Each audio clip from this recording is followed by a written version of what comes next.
Հարգելի լրագրողներ, տեսեք, եթե նայենք սահմանադրության կարգավորումներով, ըստ էության այն ժամկետը, որը որ ենթադրում է ընտրությունները, դա եկող տարվա հունիսի 2-ից 12 միջակայքն է։ Սահմանադրության, այսինքն այդ 10-օրյակն է, որը պիտի ընտրություններ տեղի ունենա։ Գիտեք, որ ընտրությունները նշանակում է նախագահ, այսինքն նախագահի հրամանագիրը դեռևս չի եղել։ Բայց բոլորը ընտրությունների օրը կարելի ասել, այսպես արդեն տեսակ չակերտավոր, բայց արձանագրած ընթանում են առաջ, որ այն է, որ հունիսի 7։ Ինչով է դա պայմանավորված, որտեղ այդ իմ նշած ժամանակահատվածում միակ կիրակին հունիսի 7-ն է։ Այսինքն, եթե նախագահ այլ օր, որոշի այլ օր նշանակի, այստեղ կրկին այլ, այսպես ասենք, իրավական հետևանքներ, այսինքն պիտի միատել կառավարի, որտեղ եթե ասենք այդ կիրակին չնշանակի, աշխատանքային օր նշանակի, այնտեղ ոչ աշխատանքային օր հայտարարելու խնդիր կառաջանա, պատկերացիք չէ, այսինքն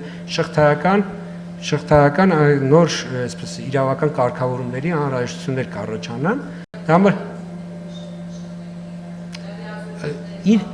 չէ,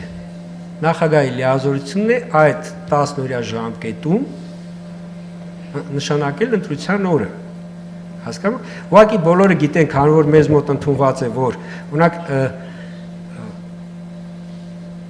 երբ որ թիմ ընտրությունների հետ է կապված, ընտրական օրենսգիրքը ասում է, օրինակ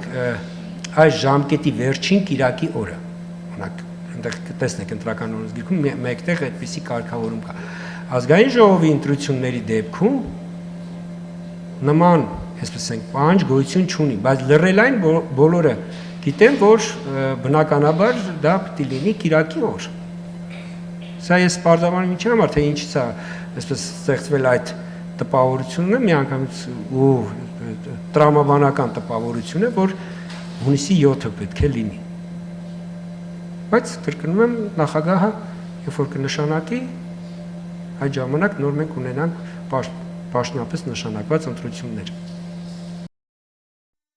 Հավանիչ տեսանյութը եւ բաժանորդագրվիչ նորությունները բաց չթողնելու համար։